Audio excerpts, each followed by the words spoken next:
it was tricky because I had built a business that was very much around me and all about, and I was the face of all the different parts of the business. And I have lots of ideas constantly, and I like to do everything right now at this moment. And so I created this business, which was wonderful, but I couldn't sustain it.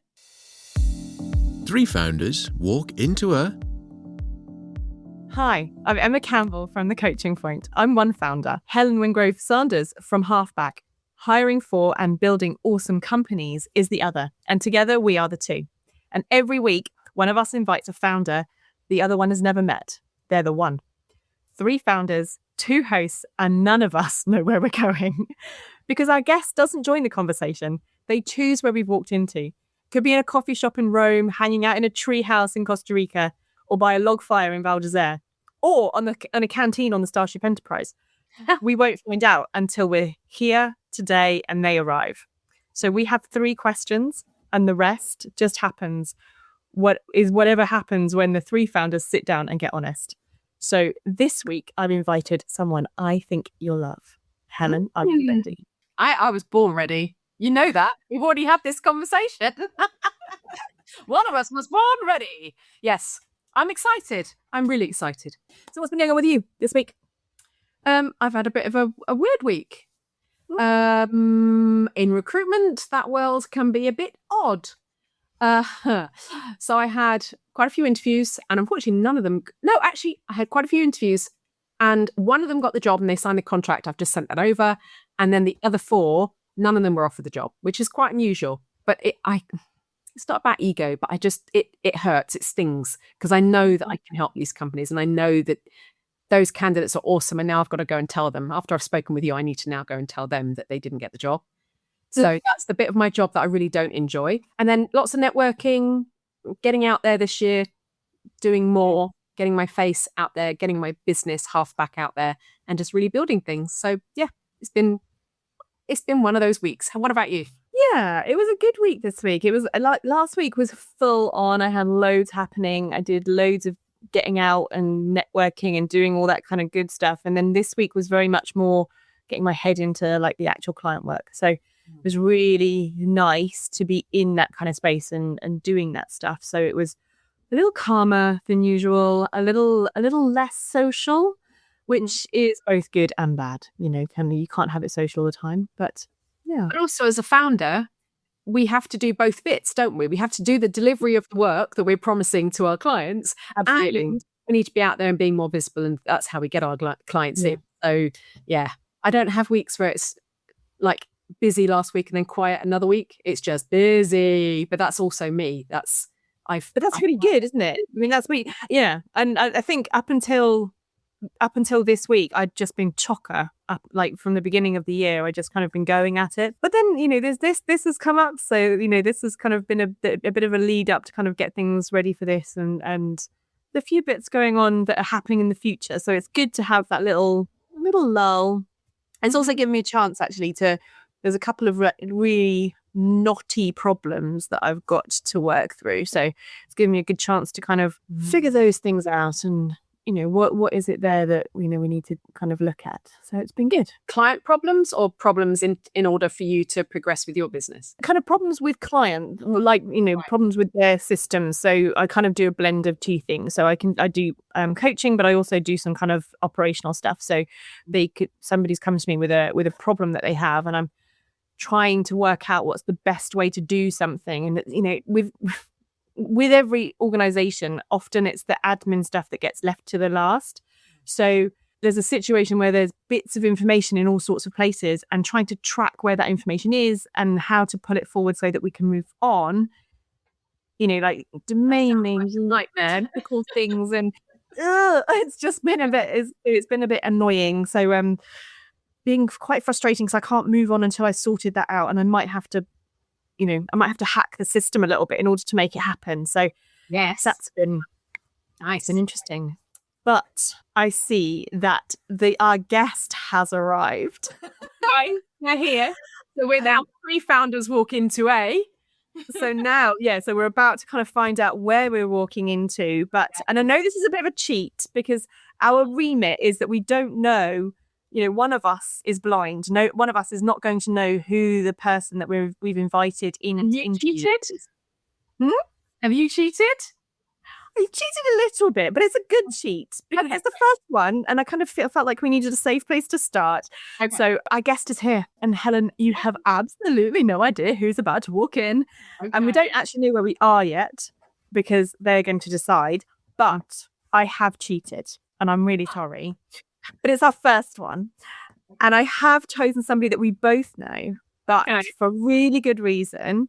Because I think it's a nice kind of bit of synchronicity. But this is the person that I've invited is the person who is the reason that we've met. So you have invited an award-winning entrepreneur and well-known voice actor. She's a speaker and a founder and CEO of Elements Demos. I have invited Rachael Naylor to join us. Yes, you have. Where are you going to take us today? Brilliant. So that's one founder, two founders. Should we get the third founder? Hello. Hi, Rachel. We've been you for I don't know how long, years, I think. How are you? Good, thank you. How are you? Very good. Very good. I'm really excited about having a chat with you today. Yes. So part of this, the kind of beginning part is that we don't know where we are. So the kind of hypothesis is that we're three founders coming together and meeting somewhere. So Rachel, where are we? Well, we are at the Whalers, which is a bar restaurant in Venice Beach in Los Angeles. Yes. We're having margaritas and we're watching the sunset and it's stunning. Wow. The sun's out. And we've just been surfing, so we've all had a nice surf. Well, you may have been surfing. We might have been just looking after the margaritas. So we've been surfing as well. Is that Santa Monica or is that Santa Monica's where we go surfing? Is it, or where's the best surf? So Venice Beach is where I like to go. Yeah. Is that where all the kind of Muscle Beach? I've never been to. In there as well. Like, not a while, so You have to walk. So yeah, Muscle Beach. Muscle Beach is just a little bit further up north from where we are. Okay. But yeah, you can just walk there. It's about a 15-minute walk to Muscle Beach, and then you can Okay. We're gonna have 3 margaritas here and then go to Muscle Beach. Great, make mine a chili marg then. Nice. Okay. And so, how did you get there? Is this a place you know? It is. Okay. Yes. And you love? It has good memories and good stuff for you. Great. Okay. How did we get there then? How did you get there? Let's explain. What was the journey you to the bar that we're in right now? Okay. So I love going out to Los Angeles. It's like my second home, and I go out there a lot. So I've been known to go to LA like 3 times a year, and I have lots of friends there. And I have a very good friend who lives in Venice Beach who I tend to stay with, and he takes me surfing, and he taught me to surf. Mm-hmm. I love LA. It's got an amazing energy, and I have so many friends out there. So, and I've run events out there, Get Your Game On events, our video game conference, and little voiceover network drinks events. And there are just so many people that I love who live in LA, and I have, so I've got a vision. Well, I can hear in my head lots of voiceover people at your events in LA speaking like they're doing voiceover. What kind of events would you do in LA then? So I know you said gaming events. Just talk me through that. Yeah. So Get Your Game On is a video game conference that I started, years. That was like 2016. I think I started that. And because as a voice actor, there are, lots of different events. And I wanted to find a video game event that was for voice acting. And there were lots of video game events, lots of voiceover events, but nothing for voice acting in video games, which is a really, really exciting part of the voiceover industry. So I started this event in London, and it was all about bringing together voice actors and casting directors and agents and producers and creating amazing opportunities for people to make friends and to get work and to learn. And we ran it in London for a few years. And then when 2020 was when we took it to LA for the first time. So that was just before the lockdown. It was madness. It was such an amazing event. And it was funny because I remember going out and it was like, oh, there's this weird thing and it's in China. And then, oh, now it's in Italy. Oh. And I remember kind of thinking, do you think we should, and having a conversation with Lisa, who's my assistant, saying, oh, maybe should we put these like sanitizers on the table? We probably should. And then we got distracted and we never did. And, we had an amazing weekend. We just kind of, because it was a 3-day weekend. So there's a Friday full day event where we do talks and there are workshops and networking.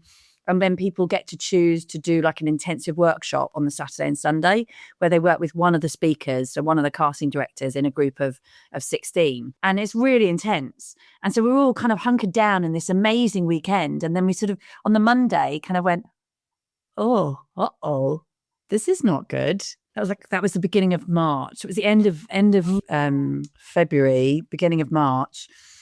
And I remember just being like, oh, no. I don't like this. I want to go home. And I do remember being on Venice Beach actually and going surfing on the Tuesday after the event and being in the water, having a great time. And then had this like, as I was coming out of the water, I looked at the beach and I just had this like moment where I was like, something bad's about to happen. And this beach is going to be empty and people aren't going to be on the beach. And I just had this really strong feeling. I was like, I need to go home, that something bad is coming. Wow. I flew home the next day and that was when it just all went, ooh, yikes. So goosebumps. That's to have that, to be sitting in the water, with your surfboard on the water, free, in a massive ocean, because there's something about that coastline, isn't there? And that day from LA, it's just amazing to then look back, because usually it's a really busy place, isn't it? All year round. Yeah. At coastline. Yeah. Gosh. So what was flying back like? Was that a bit weird? Or It was weird. It was weird because that was before the sort of the masks and things, but we all kind of knew. And I remember being like, this is a bit worrying and thinking, oh gosh, I hope nobody coughs. And then I got home and then I think it was like the third person who'd been diagnosed with COVID in the country was a baggage handler for British Airways at Heathrow. It's like, uh-oh. And I have health issues, as you guys both know. So I have MS. So I'm quite wary of illnesses and anything that's going to affect my immune system. So yeah, COVID was terrifying for everyone, but I was one of the shielding people who wasn't allowed to leave my house for, it was like 2 months. No, it was longer. We were shielding our son, and it into 2020. So it was on and off, but that first letter, do you remember the letter you got? It was long. Was it scary? Really scary. Yeah, see, I was overseas, so I didn't get any of it. Like all the stuff that kind of you guys experienced. I was in South Africa, and it was completely different. I mean, it was same but different. So it was a different experience entirely. And was it the same timing for you then, Emma? Did you kind of follow us by a couple of weeks, or were we following you? How did it work? I think we were a little bit ahead. I think we locked down kind of end of Feb. I think it was just but they locked down and they banned sale of alcohol and tobacco. So oh wow, yeah, they locked you in your house, stopped you from drinking. It was horrible. It was like the opposite in the UK. It was like everybody was just drunk the whole time. I mean, smoking, cigarettes don't get you COVID, Will. Yeah, it's fine. So from a business point of view, did that impact you a lot then? Because if you were doing voiceovers, actually, I can see behind you, you've got a mini studio there. So were you working from home a lot more? Yeah. Oh, so I mean, yeah, it was funny. The pandemic. So what happened? We did our event and then we came back, and there were a couple of things. So the Voiceover Network, which was the company that I used to run, where we did all these events and went out to LA and we did events here and Get Your Game On and all that. We also did a lot of online stuff. So we had webinars and online workshops, but we had grown globally, but because lots of our in-person events were still in London, it was still a bit sort of limited to the UK. And what happened with the pandemic was that we had to, and I remember I've been to a lot of entrepreneur conferences and events, and I felt like I'd sort of been trained for this moment. And I'd been to so many talks and read so many books about when something goes wrong in the world, when there's a crash or there's something, that's your moment. Yeah. Everybody's going to be running around like headless chickens. Yeah. And that's your moment to knuckle down and find the opportunities. Yep. And so when the pandemic happened, I do remember being very scared and watching the news all the time but then also having the other side of it, just being like, this is my moment. This is my moment to knuckle down and make this work. And so I was able to pull the in-person events and just get my head in the game and go, right, what can we do? How can we support voice actors? And we started doing webinars every week. We were doing so many workshops, lots of information, helping lots of voice actors. And it was incredible. I mean, the business did really well. Voice actors on the whole did incredibly well because everything stopped. On-screen acting, theatre acting, that all had to stop. Yeah. But video games, animation, that was going through the roof because that could continue. Did you find that there was a lot of people kind of switching to voiceover, like that they hadn't done it before? So all of a sudden... Yeah. Oh my God. So many. It was really interesting because in the voiceover industry, before the pandemic, the 95% of voice actors were either actors or broadcasters. So you either came in via the radio route or you came in via theatre and film. And then the pandemic, it was mad. I remember doing workshops and we had doctors, we had nurses, we had lawyers, we had pilots, we had, pilots, all walks of life. Oh, yeah. But sometimes their voices when they come on, they are just incredible. Good evening, gentlemen. And they love it, yeah. Even if you thought that, that's a great avenue, isn't it? If you're scouting for voiceovers, come and talk to Rachel, but also, who's your pilot next time you're flying to Nice? That's really cool. But yeah, it was really interesting. And, and I think it's been wonderful for the industry, but also, things have shifted and changed. Mm-hmm. And there were lots of voice actors who were quite upset, obviously, because suddenly there's lots of people coming into the industry and it's like, oh, wait a minute, what? This is, and there were lots of people, who were furloughed, who just thought, you know what? That's something that I've always wanted to try. And now I've got the opportunity to give it a go. Mm-hmm. And they didn't all succeed, but at least we provided a platform where people could at least give it a go and see if it was for them. And some of them it's worked and some of them it hasn't. But it was a really interesting time. What was your biggest learning then over the last 5 years? Because obviously we started talking about the fact that we were in LA in this love. Oh, yes. And now all these years later, because it feels like a long time ago, but also feels like it was yesterday, doesn't it? For me, anyway. So what have you learned about yourself over that time, do you think? Gosh. We've only days that we can listen to the podcast. You start wherever you want to start. Wow. What have I learned? So much has happened over the last 5 years. From, the pandemic to my marriage breaking down. So that also happened during the pandemic. Yeah, the business did really well. It grew. And then I have health issues. So I went through a lot of health problems. That was 2024 was when I was, it was tricky because I had built a business that was very much around me and all about, and I was the face of all the different parts of the business. And I have lots of ideas constantly, and I like to do everything right now at this moment. And so I created this business, which was wonderful, but I couldn't sustain it with my energy levels. And so I did get ill with my MS flared up and that affected the business. So there have been lots of things I've learned. I have learned to slow down, actually. Yeah, that's something that I, over the last year and a half, that actually, sometimes we get into this, and I found myself, I got into this kind of must go faster, must do more. I've got to do more. I need to, employ more staff and make more money and get bigger turnover and then do more events and do more workshops and do more. And actually, nearly killed me. I like asking about the I did get, I did get very sick. And then, even then when I was very ill, I had a lot of pain. So MS can cause a lot of pain. And I spent a year just, every day waking up just in unbearable pain. And just kind of, for the first 3 months, I was like, "Arr!" And then you sort of realize, oh, I've got to actually get on with life and just learn to cope with it. And then it's that thing of suddenly going, what am I doing all this for? And who am I doing this for? And I think it's interesting how we can create stories in our head and tell ourselves. And I told myself I was doing it for my kids. Yep. And I was doing all this for my kids, but I wasn't spending time with my kids. And I think I did have a realization at one point when I realized, my God, my kids are growing up and they'll be gone soon. I mean, they were still got, but time goes fast. And I'm spending evenings working and they're coming home from school and I'm working and I'm doing webinars. And actually what I really want to be doing is spending time with them.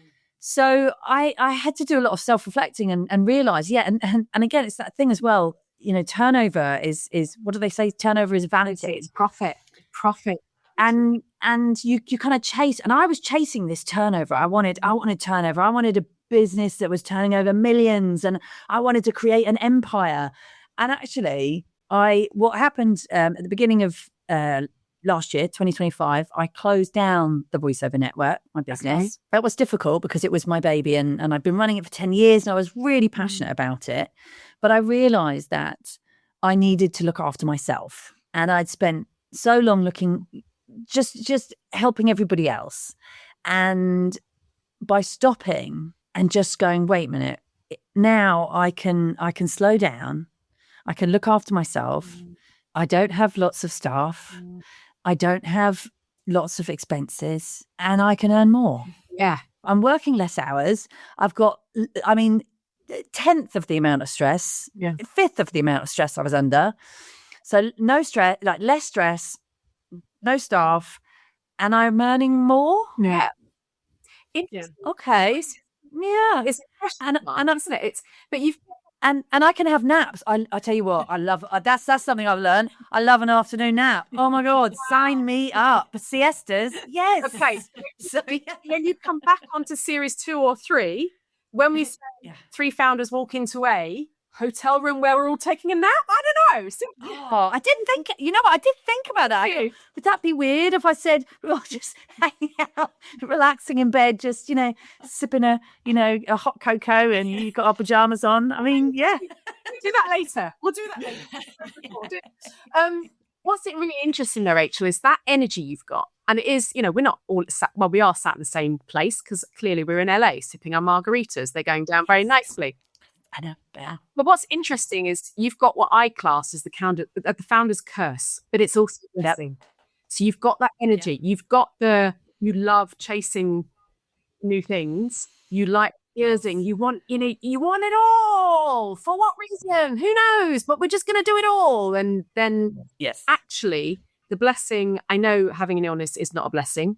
I've said about my son. He's not been very well for years. But in a way, I see it as a blessing because it does make us stop, doesn't it? And that's the family. Oh, yeah. There's the curse and the blessing. And actually, you can't have one without the other, as it were. Yeah. Oh, yeah. And I'm grateful it wasn't something worse, and I recognize that when I was diagnosed, when I got sick with MS, which was in 2018, right. I was a lunatic. I mean, my poor body.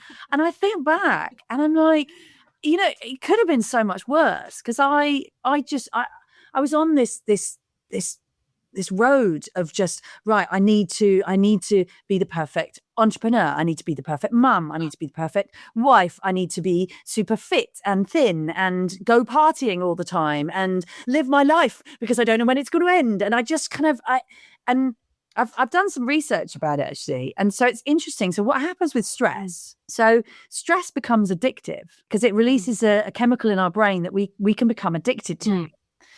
And there's another level. So when you live in that stress mode all the time, it actually becomes your personality. And that's when it becomes dangerous. Yes. Because you don't realize that you're in stress mode all the time. And that's where I was. And I look back and I remember friends of mine coming to me and saying that they were worried about me. And I was like, what are you talking about? I don't know why you're worried. I'm fine. Everything's absolutely fine. My life is great. And I'm earning lots of money and everything's brilliant. I don't know why you're worried about me. And then, and then I collapsed and had a suspected heart attack at 37. Yeah. And was rushed to hospital. It wasn't a heart attack. They never really found out what it was, but it was my body saying, can you stop, please? Slow down. And I slept for a week and then just got back on the wheel. And it was 2 months later, it was about 8 weeks later, that I lost the vision in my left eye. And weirdly, it was Friday the 13th, which actually is the day that we're recording this. So Friday the 13th are always a bit weird for me because it was Friday the 13th in 2018, the day that Donald Trump came to London as well. And he, it was not a good day. I know. For anyone. But that whole week I'd been thinking I was getting a migraine and my eyesight was weird, but I wasn't really paying attention again. It was my body saying stop. And I was at a conference and I was carrying on. I was like, oh, it's a bit weird. Oh, give me a Prosecco. I'll just keep drinking. It'll be fine. And then I did leave the conference early because I couldn't figure out what was going on. And then the next day I woke up and realised that I'd lost the vision in my left eye. I mean, and that like, so you woke up in the morning and opened your eyes and like, because your brain's really clever, right? Like, it's doing things all the time to kind of compensate for stuff that's missing. So, like, was that an instant, whoa, this is really wrong? Or was it literally you were kind of up and out of bed and moving, and then it's like, what? How did that work out? Well, because I remember I got up and I was like, oh, my eyes are still weird straight away. But I had my kids and I was, we've got to get ready. And then I was looking and I was like, no, there's something's not right. And I remember I went like that, uh-oh. Oh, wow. Uh-oh. And it got, wow. Yeah. And I mean, I had a teeny tiny bit of vision at the bottom here, but there was nothing there. And it's weird when people say, well, is it black or what, was there a color? It's like, it's really difficult to describe. There was nothing. It's hard. There was nothingness. I know it's really weird, but there was nothingness. And so I ended up taking my kid to school, of course, because had to do the school run first, and then going to the opticians, and then being told I need to go to the eye hospital, and then it was a hideous day of going from hospital to hospital, tests and people shining things on I remember them shining. I had this classic thing where I sat there. It was like the first person who looked at me and they were like, yeah, how many fingers am I holding up? And I'm like, I can't see. I don't know. And they're like, oh. I'm like, Jim, come over and have a look at this. Come over and look at this. And I was like, okay, this is, you know what I mean? It was a very odd experience. Isn't it? It's like it's not, it's really weird. So there's a couple of things that you said that I find really interesting, because when you were talking about almost pre-2024, I guess, you had to be the perfect mum, you had to be the perfect this, you had to be the perfect that. Do you have a different version of perfect now? Are you still creating a version of perfect? You know what I mean? Or is perfect not actually, it just doesn't appear anymore? You're practicing being who you are now.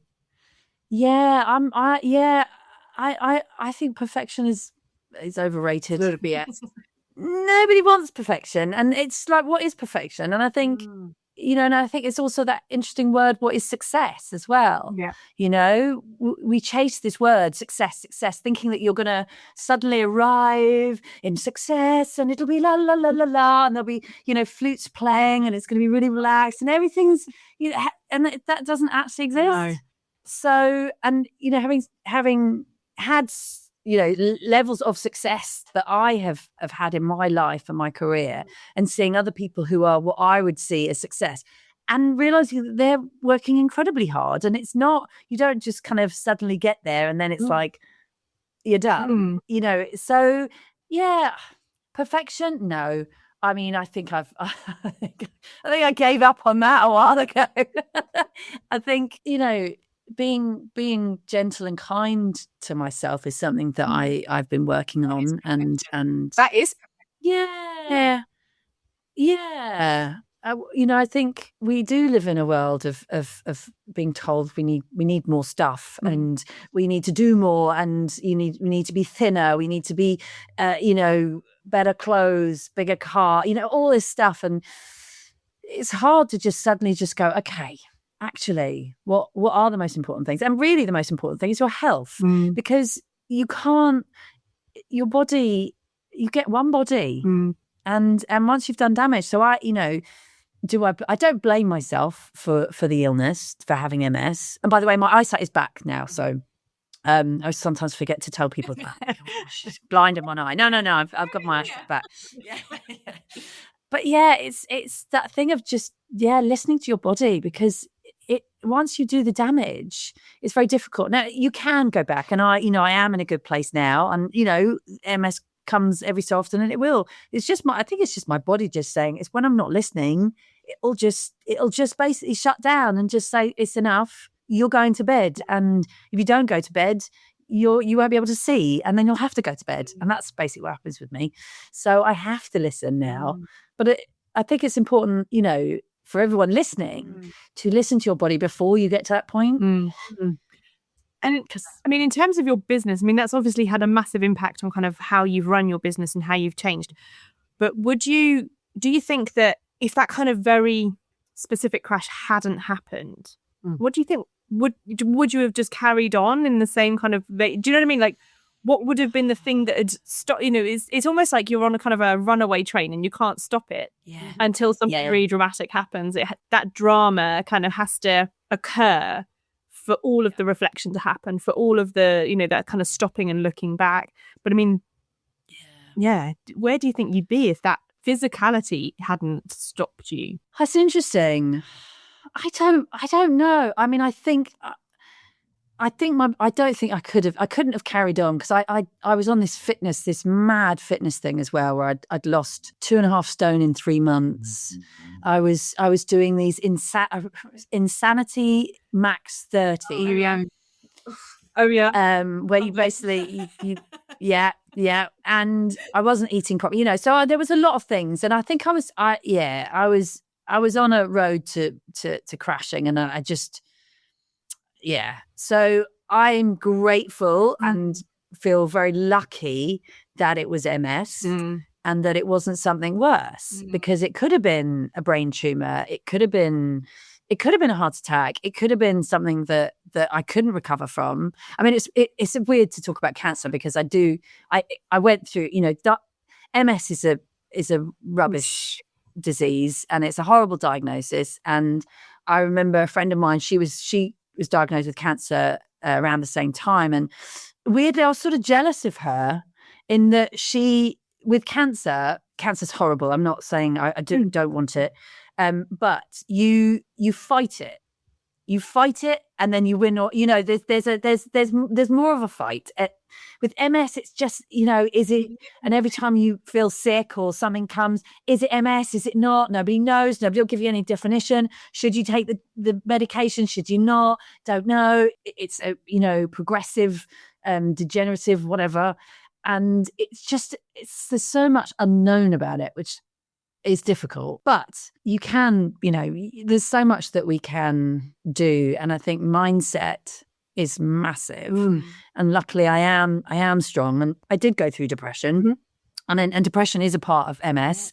And I am a very positive, upbeat person. So that was difficult to, be under this black cloud. And I remember feeling like I was in a hole. That's how I would describe it. I was in a really dark hole, and I couldn't find a way out.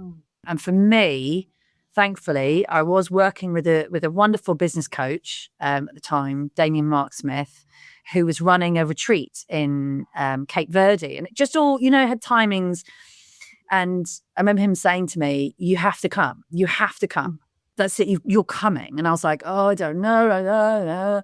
And my husband at the time was like, go away, go somewhere. And I was like, you just want to get rid of me because I'm miserable. Anyway, I went on this retreat to Cape Verde, and I didn't know what I was doing. I turned up. I didn't even know what language they spoke. I remember I didn't even know, I don't even think I had the right money. I turned up and I was just sort of, and it was 3 days of meditating, and it was an energy retreat. and it was magical. And I think it saved my life because I came out of depression and I got feeling back in my fingers and my toes, and a lot of pain went, and I found hope. Yeah. So I'm a big believer in meditation, and I also think taking breaks and looking at, as I said, looking after yourself. Yeah. And listening to your body. I think that's the thing about meditation. It's about listening to your body and just checking in. Yeah. So how does that affect how you kind of running your business now? Because obviously your business has changed a little bit. It's not quite the dynamic kind of on all the time sort of networking scenario that, are you shaping the company or is the company shaping you? Do you know what I mean? Like, is that the balance that you're working with now? Is that how you're kind of moving forward? Like, how does that look? Yeah, I'm shaping the company. The company, yeah, it's very much on my terms, and my kids come first, and my health comes first, and it is. So I run a company called Elements Demos now, and so that's a voiceover demo production company. Where we make voice reels for voice actors, and it's wonderful. And I also coach. So I coach voice actors, and I do workshops and do webinars, and I'm a voice actor as well. So I've got those things going on, and I also do motivational speaking. So I love sharing my story and talking about my journey, and that's something I really want to do more of. I love being up on stage and helping other people, because I know that it's had such a positive effect on me when I've been to conferences and heard motivational speakers who've just changed my life in a moment. They've said something and it just shifts the way you think. So that's something I'm really passionate about. But yeah, I've slowed down now, and I think I'm also, my kids, time with them is important, relaxing, going slowly, but also I think there's something else coming. Ooh. Yeah, and I don't know what it is. It's like a little bubble of excitement somewhere. Yeah. So I do feel like all this has happened for a reason, and I learned so much running the voiceover network. It was an incredible experience, and I built this business up and had all this staff, and we helped thousands, hundreds of thousands of people around the world. I mean, the effect the voiceover network had on the industry. I mean, it changed the industry. Just me, my little meetup group, my little idea. I had no idea what I was doing. I didn't go to business school. I didn't study business. I just was a voice actor who wanted to get people together and create a community. And I do think back to running the voiceover network. I had massive insecurities. I always thought, I don't know what I'm doing. I've no, but then that's the thing. Nobody does, right? Yeah. I mean, you're an adult when you realize everybody's just winging it, and we're all just, hoping that nobody will figure out that we don't know what we're doing. So yeah, so I think the voiceover network, I'm so grateful for it, and I still love it. I'm still surrounded by the branding everywhere in my office. It's hilarious. My notebooks are all still the voiceover network, but it took up so much space and so much of my energy. That was the thing when I closed it down. I was like, oh, I can be creative again, because I just didn't have space to be creative anymore. I was drowning. in a lot of things, and now I do think there's something else that I'm not sure what that is, and I like to think that there's another business, or the motivational speaking is something I'm really passionate about. So that's something that I keep putting off, but I need to bring that to the fore and move that forward, because I love doing that. I think you've got so much energy as well. Thank you. I would ask one more question, and then you've got your killer question, Emma, for our final question. So my question is, because you've said slowing down a lot, and I that completely resonates with me, certainly. I didn't go I did go. My brain went fast. My body did not go fast, but my brain was going fast. So you said slowing down, you're being kinder and more gentle to yourself. Do you still find you have to go, whoa there? Come on, Rachel. Yeah. Today's a slow day, and this is what we're going to achieve. What does that look like day to day, as well as business? Yeah. Oh, yeah, I do. And I have to catch myself, even today, like I found, when I had a PA, it was great because they kind of protected me from myself, because I don't give myself breaks. And so like today I found myself, I did it again. I had back-to-back meetings, and I did a demo rehearsal, then straight into a demo recording. That's 2 hours of directing, which is exhausting and a lot. So so then it's like, okay, just take a break, go and have a cup of tea, let's take a moment. And I think when I find myself kind of starting to, my body will just go bedtime. Time for a nap. Do you think it's like you're parenting yourself a little bit, like sending yourself to bed for a bit because you've got a bit too giddy about things? Yeah. And it's just, I mean, I find it exciting going faster, but then I'm very much aware now that I have to manage my energy and manage my time, and you just can't do everything at once. That's the thing. You can do everything, but not at the same time. Depending what everything is, and as long as we're not striving for perfection, because as you said earlier, this does it. Yeah, absolutely, really good. Yeah. So Emma, your killer question for today. Yeah. So we have a thing. So I really love C words, like all kinds of, like generally, and yeah, those words as well. I do like that one too. But I think there's so much that I do within the business that I do, kind of, that C words sort of encompass quite a lot. So I think what we're asking all of our guests to do is pick one word beginning with C that kind of sums up your journey or your philosophy, or like something that you think a founder could carry with them. And kind of our shtick is that you can't say the same thing as somebody else, but you're our first guest, so you have the entire dictionary to go at. So yeah, if you could leave us with a C word, what would it be? It can be anything. Oh, okay. C word. And I've got my bleep button ready. No. We said we weren't going to edit people. You might have to bleep if the C word is apparent. Yeah. I think on it. My C word is courage. Oh yes, that's a really good one. Dig into that for me. We've just listened to you for the last half an hour. There's loads of courage there. There's courage even to talk about it. So I'm really excited about your next step on that motivational speaker journey, because there's so much there. I don't think that's going to take courage from you. From a founder point of view, where is that courage coming from, do you think? Is it a battery that you refill? Is it a courage battery, or what is it? I mean, to be a founder and to be an entrepreneur, you have to have courage in order to take risks. And I think that's the thing. You have to be a risk taker. And I've got that in bundle loads. I'm an adrenaline junkie. I love adrenaline sports as well. And I think, I joked when I had my kids, it was like, oh, what do I do now? I can't throw myself out of aeroplanes. Oh, I'll start a business and use my adrenaline in a business, which I do. I love that. I love kind of sailing close to the wind in business and making deals, and they go, oh, I'm really close. But I think also there's the courage to step back and say no. And if it's not working, the courage to close the voiceover network, which was my baby. It took a lot of courage, and it was very scary, and there was a lot of tears, and it took a long time. I grieved. I went through a grieving process, but it's that taking the courage to make changes, to look after yourself. And I think taking time out, family, friends, that's what's really important. And, that's, I think, the courage to look after yourself. Wow.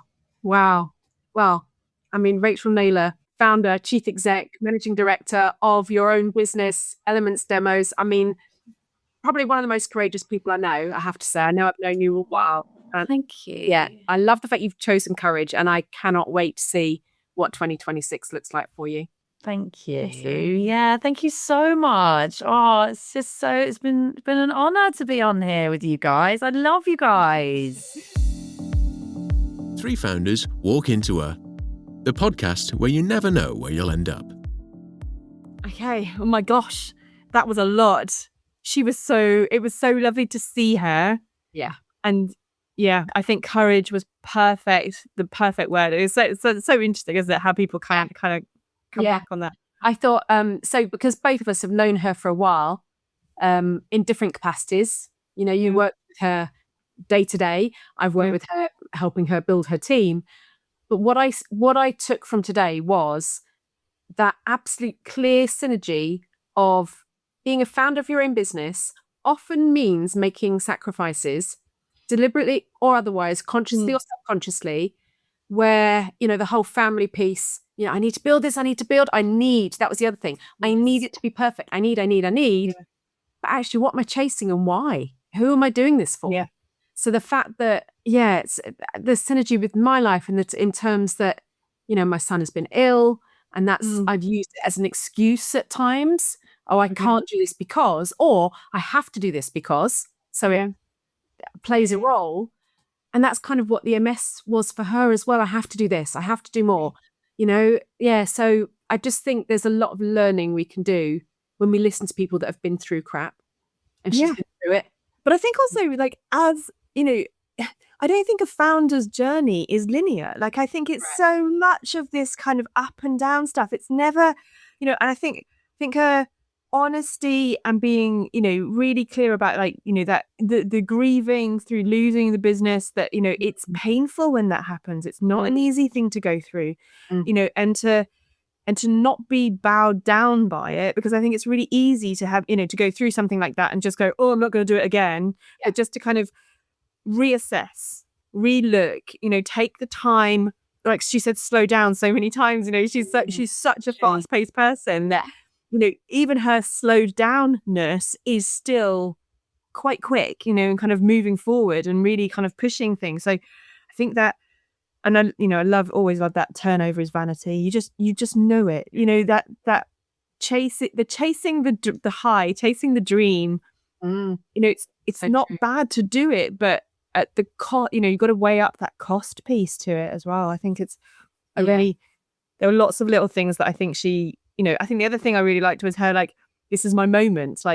When a crisis comes, we know that entrepreneurs are the ones that kind of forge ahead regardless. And whenever something tough happens, it's like that plot twist, when something in your life changes. It's not a disaster. It's a plot twist. What am I going to do with this? Where am I going to go with it? And I think there's so much as founders that's what we kind of live all the time. Yeah. And there was a word that you used. You said roller coaster. And I think it was in the context of, it sounds like you've been on a bit of a roller coaster. I think you said something like that. And I think entrepreneurs, unlike employees, someone else has built the roller coaster. Founders are building the roller coaster as we go. Even as fast as we can to kind of to beat the team chasing us. Exactly right. Exactly. And so, and that's not a bad thing.